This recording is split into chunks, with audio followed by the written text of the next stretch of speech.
çocuklarını alan aileler soluğu dışarıda aldı. Sonra ben camdan sesleri duydum hani O şey yaramış yutmuş amına koyayım. öyle çıktık ya kapatmadan dışarı.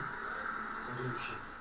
Poliklinik tahliye edildikten sonra söndürme çalışmaları başladı. Ekiplerin müdahalesiyle yangın kısa sürede kontrol altına alındı. Yangında herhangi bir can kaybı Yeni güvenliğimiz. yangının çıkış sebebini araştırmak için çalışma başlattı. Artık bu bekleyecek buraları.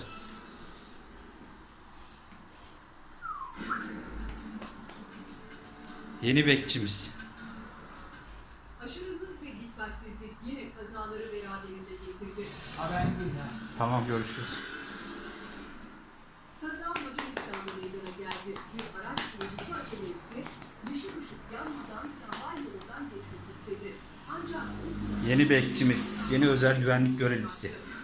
İş başında. Bugün işbaşı yaptı arkadaşlar. tramvay araçla birlikte trafik ışığını savurdu. O anda Böyle gelene geçene bakıyor orada.